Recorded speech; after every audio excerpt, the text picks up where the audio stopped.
Imaginez un monde où les secrets circulent plus vite que les carrosses, où chaque regard échangé peut ruiner une réputation, et où l'amour doit triompher des convenances les plus cruelles. Bienvenue dans le Londres de la Régence, entre bals enflammés, passions interdites et trahisons cinglantes. Voici Bridgerton, le feuilleton mondain qui mêle scandale et romance dans une société corsetée par l'étiquette. Mais derrière les dentelles et les parures somptueuses, une plume acérée observe tout, celle de Lady Whistledown, dont l'identité va bouleverser bien plus qu'un cœur épris. L'année commence sous l'œil inquisiteur de Lady Whistledown. La reine Charlotte elle-même désigne la jeune Daphné Bridgerton comme le joyau de la saison. Tout semble sourire à la jeune fille, jusqu'à ce que son frère Anthony, protecteur maladroit, rejette les prétendants les uns après les autres. Parmi eux, Lord Berbrook, arrogant et insistant. Mais le danger prend un tournant inattendu lorsqu'il tente d'imposer ses vues par la menace.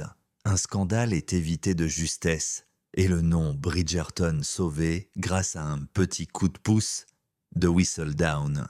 Pendant ce temps, Simon Basset, duc de Hastings, fait son retour. Beau, mystérieux et résolu à rester célibataire. Harcelé par les mères ambitieuses, il passe un accord avec Daphné. Ils vont simuler une cour, chacun y trouvant son intérêt. Mais à feindre l'amour, on finit par en ressentir les effets. Simon, marqué par une enfance brutale et un père cruel, s'est juré de ne jamais avoir d'enfant. Un serment de vengeance envers un homme qu'il a rejeté pour son bégaiement. Cette promesse devient un mur infranchissable quand ses sentiments pour Daphné deviennent réels. La situation se corse lorsqu'ils sont surpris en train de s'embrasser. Anthony, furieux, exige un mariage. Simon refuse. Le duel est imminent. Mais Daphné prend les devants, prête à épouser un homme qui prétend ne pas vouloir d'héritier. Par orgueil ou douleur. Après une déclaration passionnée de Simon à la reine, le mariage est autorisé. Les jeunes mariés quittent Londres pour Cliveden. Là, Daphné découvre peu à peu l'ampleur du traumatisme de son époux, et surtout, la vérité. Il peut avoir des enfants, mais choisit de ne pas en avoir. Dans l'ombre de la romance principale, d'autres intrigues se nouent. Marina Thompson, cousine des Featherington, est enceinte. Une grossesse cachée, un mariage en urgence. Elle jette son dévolu sur Colin Bridgerton, provoquant le désespoir de Penelope Featherington, éprise du jeune homme. Lady Whistledown frappe encore, révélant le scandale juste avant le mariage. Le secret est éventé. Marina humiliée, Pénélope silencieuse mais bouleversée. À ce moment, le spectateur ignore encore que c'est elle, Lady Whistledown. Pendant ce temps, les Featherington sombrent. Lord Featherington, criblé de dettes, parie tout sur un match truqué. Une trahison de trop, il meurt mystérieusement, victime d'une combine plus grosse que lui. Simon et Daphné se réconcilient. Elle comprend la douleur derrière son refus d'enfant, découvre les lettres d'un petit garçon en quête d'amour. Finalement, ils trouvent un terrain d'entente et un bébé vient conclure la saison sur une note d'espoir. L'amour a touché Daphné. Il va maintenant rattraper Anthony. Toujours marqué par la mort brutale de leur père, Anthony décide de se marier. Mais sans amour, il veut une épouse parfaite, pas un cœur à conquérir. C'est alors qu'apparaît Kate Sharma, vive, intelligente, piquante. Elle accompagne sa jeune sœur Edwina à Londres et veut lui assurer un beau mariage. La reine la désigne diamant de la saison.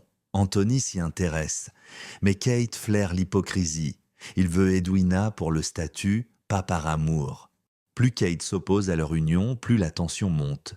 Une tension électrisante faite de regards volés, de balades interdites, de mains frôlées. Anthony lutte. Kate résiste. Edwina, elle, ignore tout. Montage romantique à la Pride and Prejudice version 2005, accent sur les non-dits et les regards brûlants. Alors que le mariage avec Edwina approche, Kate et Anthony se rapprochent dangereusement.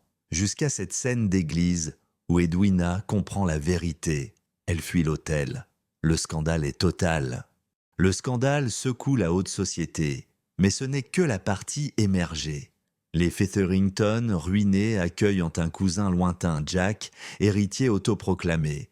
Portia Featherington voit en lui une planche de salut, mais découvre qu'il est à 100 le sou. Ensemble, ils élaborent une escroquerie immobilière. Mariage forcé, fausses promesses, bal pour collecter l'argent. Portia finira par trahir Jack pour protéger ses filles. Et son nom. Côté Bridgerton, les passions ne s'éteignent pas. Kate, bouleversée, veut retourner en Inde. Une chute de cheval la met entre la vie et la mort. Anthony veille. À son réveil, il lui demande sa main. Elle refuse. Pas par orgueil, mais par peur. Peur d'un amour qui consume. Pendant ce temps, Héloïse découvre les bas-fonds de Londres. Elle rencontre Théo, assistant d'imprimerie, et développe une conscience politique. La reine la soupçonne d'être Lady Whistledown. Pénélope, pour la protéger, rédige une chronique destructrice qui vise sa propre amie. La trahison est immense, leur lien brisé, et Pénélope seule comprend qu'elle a sacrifié l'amitié pour le secret. Au bal final, tout s'apaise. Edwina et Kate se réconcilient. La reine sauve les apparences, Jack est éjecté, les Featherington survivent. Et surtout, Anthony et Kate, après tant de réticences, de non-dits et de blessures, s'autorisent enfin l'amour, ils se marient, enfin, non par devoir, par choix. Bridgerton n'est pas qu'une série sur des bals somptueux et des robes brodées, c'est une fresque sur les choix du cœur face aux diktats sociaux, sur la pression familiale, les secrets d'enfance et la façon dont chaque génération porte ou brise le poids des attentes. Et au cœur de ce tumulte, une voix, celle de Lady Whistledown mordante et mystérieuse, jusqu'à ce qu'elle ait un visage, Pénélope Featherington, une jeune fille silencieuse, invisible aux yeux du monde, mais omnisciente. Dans une société qui bâillonne les femmes, elle a trouvé sa voie, et avec elle son pouvoir. Mais ce pouvoir a un prix. Si cette immersion dans la chronique des Bridgerton vous a plu, abonnez-vous, activez la cloche et préparez-vous.